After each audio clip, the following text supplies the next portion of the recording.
Oke, nah sekarang saya mau sedikit ngulang tentang pelajaran yang udah kita pelajari sebelumnya. Gitu ya. Jadi dari awal semester ini kita belajar tentang irisan kerucut. Jadi ada 4 macam yang udah kita pelajari. Lingkaran, parabola, elips, sama hiperbola. Oke, nah biasanya kan kalian suka lupa ya pelajaran-pelajaran sebelumnya. Jadi ini saya coba ulang lagi sedikit tentang rumus-rumus yang sebelumnya udah pernah kita pelajari dari awal. Oke, coba kita lihat ya persamaan umumnya dulu. Bentuk umum dari irisan kerucut persamaannya adalah ada ax kuadrat tambah bxy tambah cy kuadrat tambah dx tambah ey ditambah f sama dengan 0. Jadi di sini ada angka-angka a, b, c, d, e, f. Nah, dengan melihat angkanya atau koefisien a, b, c, d, e, f, kita bisa tahu bentuk irisan kerucutnya seperti apa. Oke, contohnya misalnya untuk lingkaran itu di depan x kuadrat sama di depan y kuadrat itu harus sama. Nah, di sini b-nya 0. Ya, jadi cirinya lingkaran di depan x kuadrat sama di depan y kuadrat sama. Untuk elips, di depan x kuadrat sama di depan y kuadrat itu nggak sama tapi positif. Untuk hiperbola, di depan x kuadrat, di depan y kuadrat itu nggak sama dan beda tanda. Jadi yang satu plus, yang satu min. Untuk parabola, itu cuma ada satu bentuk yang kuadrat. Bisa x aja atau y aja. Oke, jadi ini bentuk persamaan umumnya yang kita juga udah pelajari bersama sampai selesai ya. Keempat jenis irisan kerucut ini. Oke.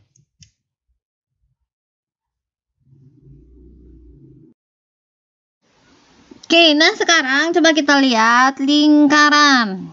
Ya, ini bentuk irisan kerucut pertama yang kita pelajari. Oke, dan ternyata menurut kalian ini yang banyak banget rumusnya. Bukan banyak, tapi lebih kompleks aja gitu ya. Jadi ini lingkaran ini bentuk paling dasar dari irisan kerucut yang banyak kita temui di kehidupan sehari-hari. Oke, kita lihat yang pertama dulu ya ini ya, lingkaran ya. Oke, nah sebelum ke sana ini ada beberapa rumus yang kita juga udah sempat bahas. Saya cuma mau ingetin lagi bahwa ada rumus jarak antara dua titik. Itu jadi kalau misalnya ada dua titik x1, y1, x2, y2. Kalau mau cari jaraknya itu sama dengan akar x2 min x1 kuadrat tambah y2 min y1 kuadrat. Nah, waktu kemarin kita belajar ini banyak yang beribet antara rumus D. Rumus D itu sebenarnya apa sih? Nah, D itu simbol umum dari jarak. Jadi di sini D, di sini D. Itu cuma ngelambangin jarak doang. Nah, kalau yang ini itu kalau diketahui dua titik. Rumus jaraknya atau D atau kalau kamu nulis jarak juga bebas, itu sama dengan akar selisih x2 min x1 atau x1 min x2 dikuadratin terus ditambah selisih y2 min y1 atau y1 min y2 kuadrat. Ya, dijumlahin terus diakar. Nah, ini kalau misalnya diketahui dua titik dan kita mau cari jaraknya. Yang kedua itu jarak antara titik sama garis. Oke, titiknya x1, y1. Bentuk persamaan garisnya ax tambah by tambah c sama dengan 0. Oke, nah ini bentuk persamaan garisnya harus kayak gini buat kita cari a, b, sama c-nya. Oke, nah ini D lagi di sini, tapi D di sini adalah jarak titik ke garis. Rumusnya adalah ini, mutlak AX1 tambah BY1 tambah C dibagi akar A kuadrat tambah B kuadrat. Nah, di sini kalian ingat lagi ya, bahwa kemarin kan banyak kesalahan dibuat itu karena A, X1, B, Y1-nya itu kebalik-balik. Oke, di sini A, B, C itu diambil dari persamaan garis. Itu ya. Jadi kalau nanti ke belakang ada huruf A sama B itu entah itu pusat misalnya atau apa, itu bukan ngacunya ke sana. Huruf-huruf di sini ngacunya ke yang diketahui. Di sini ada titik sama garis. X1 sama Y1 masukinnya titik. A, B, C masukinnya garis asalkan bentuk persamaannya kayak gini. Nah, di bawahnya akar A kuadrat tambah B kuadrat diambil dari garis juga. Oke, ingat kemarin banyak salahnya kalian masukinnya itu si titik. Gitu ya, jadi agak kebalik-balik pakai rumus ini. Oke, ya, jadi itu ya. Jarak titik ke garis ini banyak banget kita pakai nih di lingkaran ini,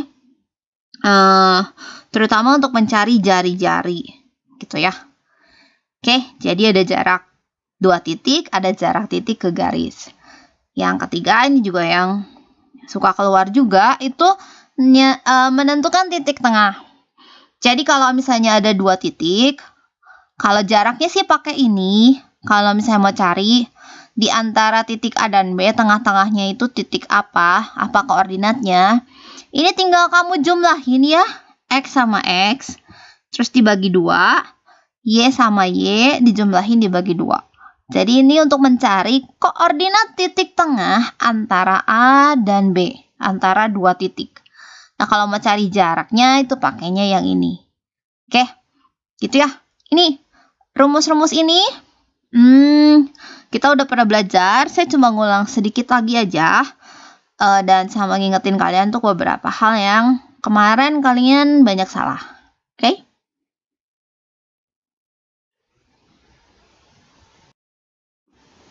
Nah, sekarang kita lihat persamaan lingkaran. Jadi, persamaan lingkaran kalau kemarin sih dibagi 2, jadi yang pusatnya 0,0 sama yang pusatnya A, B. Oke, jadi kalau di lingkaran itu kan yang paling penting di lingkaran itu pusat sama jari-jari. Gitu ya. Jadi pusat 0,0, jari-jarinya R, dia punya persamaan tuh bentuknya kayak gini. X kuadrat tambah Y kuadrat sama dengan R kuadrat. Ya. Nah, kalau misalnya pusatnya A, B, jari-jarinya R, dia punya persamaan bentuknya jadi kayak gini. Jadi, kalau tadi ininya X doang sama Y doang, sekarang karena pusatnya A, B, jadi X min A sama Y min B. Nah, hati-hati di sini ya, A, B di sini ngelambangin pusat lingkaran. Oke, jadi nggak ada hubungannya sama A sama B yang tadi di rumus sebelumnya. Oke, nah kalau misalnya kamu mau hafalin satu doang rumusnya, bisa yang kedua aja. Ini yang secara umum. Oke, persamaan lingkaran secara umum itu ini. Kalau misalnya pusatnya 0,0 kan tinggal diganti A-nya 0, Y-nya 0. Gitu ya. Jadi ini bentuk persamaan lingkaran secara umum. Jadi kalau misalnya nemu bentuk persamaan bisa dibuat kayak gini. Jadi langsung ininya jadi pusatnya itu A sama B, dan jari-jarinya itu yang ini. Oke, gitu ya. Ini bentuk persamaan lingkaran. Nah, selain bentuk persamaan lingkaran yang tadi, ada juga bentuk persamaan lain yang suka kalian lihat juga, yaitu bentuk persamaan ini. X kuadrat tambah Y kuadrat tambah AX tambah BY tambah C sama dengan 0. Nah, kalau bentuknya seperti ini, pusat dan jari-jarinya tidak bisa langsung ditentukan. Jadi, dia punya rumusan tersendiri. pusatnya itu min setengah A. Nah, di sini hurufnya besar, A besar. Terus min setengah B besar. Ingat ya, A dan B ini mengacu ke persamaan ini.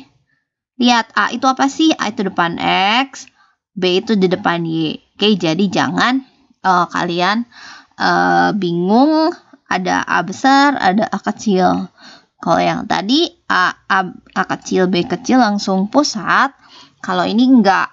Ya, jadi bentuk persamaannya seperti ini. Pusatnya itu min setengah A di depan X, min setengah B di depan Y. Jari-jarinya bisa dicari dengan menggunakan rumus ini. Akar seperempat A kuadrat tambah seperempat B kuadrat dikurangi C. Nah, ini kurang C ya. Oke, ini bentuk lain persamaan lingkaran dan cara menentukan pusat dan jari-jarinya.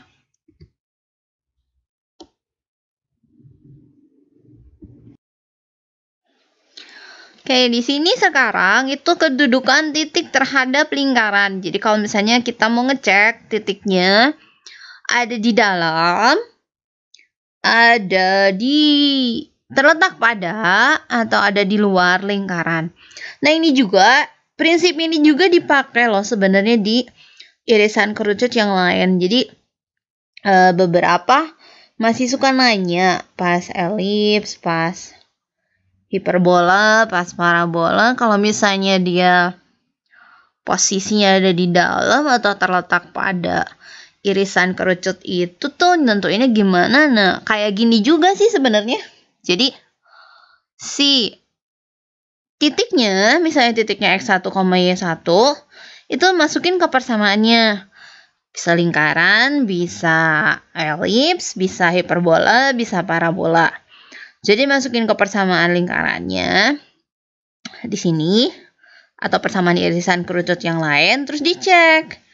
Hasilnya lebih kecil sama dengan atau lebih besar. Gitu ya. Jadi kalau misalnya lebih kecil di sini dari R kuadrat, jadi si titiknya terletak di dalam lingkaran. Kalau sama dengan R kuadrat itu terletak pada lingkaran, kalau lebih besar itu di luar. Nah, untuk irisan kerucut yang lain juga prinsipnya sama. Gitu ya. Jadi kamu substitusi ke persamaan irisan kerucutnya, terus itunya lihat lebih kecil sama dengan atau lebih besar. Oke. Gitu ya. Jadi prinsip ini berlaku untuk semua irisan kerucut sebenarnya ya.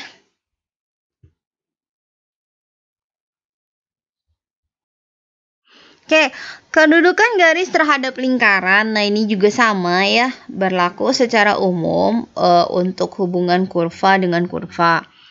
Jadi saya udah sering bilang berkali-kali bahwa setiap kali kita mau cari hubungan antara atau kedudukan antara garis sama lingkaran atau kurva apapun dengan kurva lainnya, oke. Garis dengan kurva, kurva dengan kurva, antar irisan kerucut juga bisa. Nah, cara yang paling umum itu adalah menentukan diskriminannya. Jadi, diskriminan lebih kecil dari 0 itu pasti tidak berpotongan. Diskriminan sama dengan 0 itu berpotongan di satu titik atau nama kerennya menyinggung. Berpotongan di dua titik itu D lebih besar dari 0. Oke, jadi itu diskriminan ya yang paling umum ya buat cari hubungan antara kurva dengan kurva. Mau itu garis, mau itu lingkaran sama lingkaran, atau misalnya irisan kerucut yang lainnya juga sama. Oke, jadi cara yang paling umum itu pakai diskriminan. Nah, ada cara lain, ini kalau ini sih khusus untuk lingkarannya doang gitu ya. Jadi ada juga yang ngitungnya pakai perbandingan jarak pusat ke garis sama jari-jari. Oke, jadi ini mah cara kedua, cara lainnya buat nentuin apakah dia berpotongan, menyinggung, atau tidak berpotongan dengan melihat jarak dari pusat lingkaran ke garis dibandingin sama jari-jari lingkaran. Jadi kalau jaraknya lebih besar itu dia lepas, tidak berpotongan. Kalau sama dengan itu berarti menyinggung. Kalau misalnya lebih kecil itu artinya berpotongan di 2 titik. Ya, jadi kalau yang pertama ini lebih umum, yang kedua ini hanya untuk lingkaran saja. Ya. Oke, jadi dengan menggunakan diskriminan atau jarak pusat ke garis.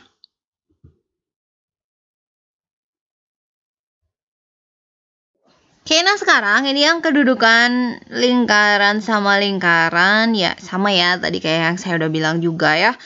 Jadi tinggal pakai diskriminan aja. Atau ada juga yang mau ngebandingin kalau tadi kan jarak dari pusat ke garis dan sekarang itu jarak dari pusat ke pusat. Jadi jarak antara pusat lingkaran. Tuh, itu juga bisa. Cuman kalau misalnya bentuk lingkaran sama lingkarannya itu kayak gini, dia ada di dalam gitu lingkarannya, yang satu kecil, yang satu gede. Terus ada yang menyinggung, tapi menyinggungnya di dalam. Itu kalau misalnya pakai jarak antara pusat agak susah. Itu ada punya rumus tersendiri. Gitu ya.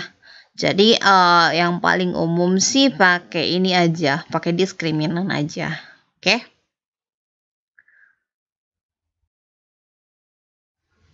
Oke, nah sekarang coba kita lihat persamaan garis singgungnya. Jadi kan tadi kita udah lihat persamaannya, sekarang persamaan garis singgung.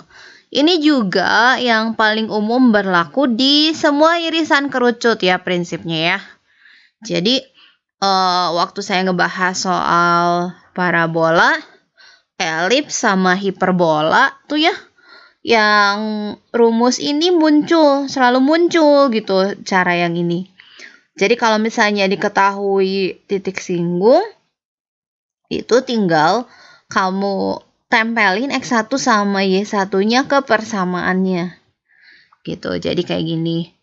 Ya, udah nggak aneh ya, pasti udah hafal karena udah tahu caranya. Kayak yang saya sering bilang, kamu hafalin polanya atau caranya, jangan rumus X1, Y1, bla bla bla kayak gini. Ya, dan ini udah berlaku di keempat irisan kerucut, jadi saya pikir ini pasti udah tahu. Oke, jadi tapi yang pertama yang harus kamu ingat adalah kamu tentuin dulu si titiknya itu ada di luar atau terletak pada. Jadi kalau misalnya titik singgung itu posisi titiknya harus terletak pada lingkaran. Gitu ya, atau irisan kerucut yang lain. Gitu ya, dengan caranya gimana ya yang tadi yang sempat dibahas di awal-awal ya. Kamu substitusi dulu tuh X1 sama Y1-nya. Apa dia sama dengan R kuadrat atau enggak. Itu penting ya. Oke, nah ini rumus persamaan garis singgung kalau diketahui gradien. Jadi yang pertama ini kalau misalnya persamaan lingkarannya untuk yang pusatnya 0,0. Oke, nah yang lebih umum tuh yang bawah yang ini. Jadi kalau misalnya bentuk persamaan bentuk umum X min A kuadrat tambah Y min B kuadrat sama dengan R kuadrat. Jadi persamaan garis singgungnya Y min B sama dengan M X min A plus minus R akar 1 tambah M kuadrat. Oke, ini rumus persamaan garis singgung lingkaran untuk yang gradiennya diketahui. Oke, ini rumus-rumus yang berkaitan dengan gradien. Ini juga udah sering kita pakai, jadi udah nggak aneh. Oke.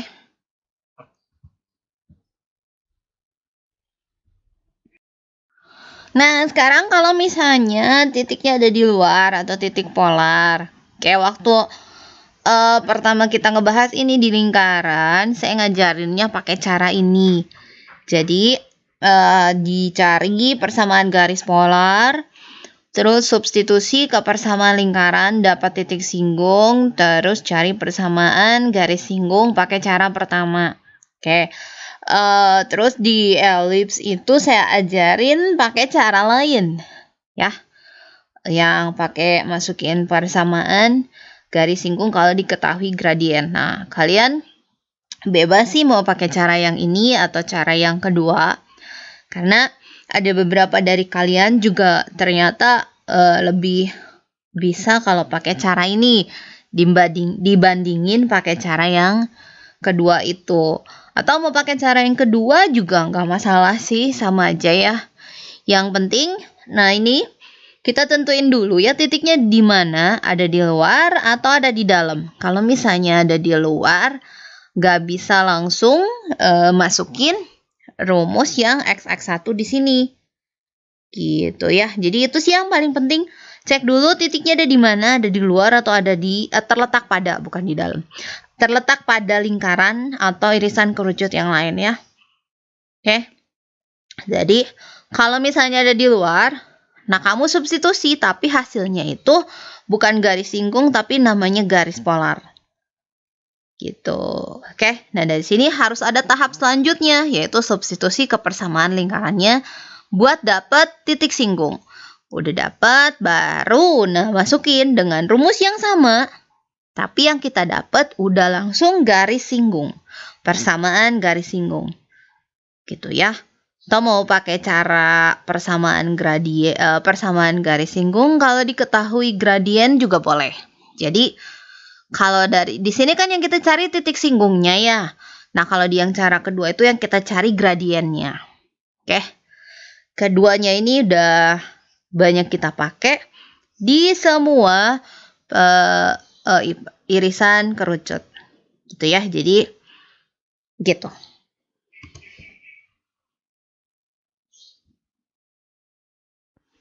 Nah, kalau yang ini sih tentang garis singgung persekutuan dalam, garis singgung persekutuan luar. Oke, jadi sebetulnya yang ini udah nggak aneh karena kalian udah pernah belajar dulu di SMP ya. Jadi ini cuma tambahan aja buat ngingetin lagi kalian tentang garis singgung. Ada yang disebut garis singgung persekutuan luar dan dalam. Jadi ya rumusnya kalau misalnya garis singgung persekutuan dalam itu akar D kuadrat dikurangi jumlah jari-jari kuadrat. Oke, jadi kalau garis singgung persekutuan dalam, jari-jarinya dijumlahin. Kalau garis singgung persekutuan luar, jari-jarinya dikurangi. Dicari selisih jari-jarinya, terus baru dikuadratin gitu ya. Oke, jadi ini mah tambahan sedikit aja ya. Jadi kurang lebih begitulah tentang lingkaran yang udah pernah kita pelajari. Berikutnya nanti akan saya kasih latihan-latihannya buat kalian supaya lebih paham lagi. Oke.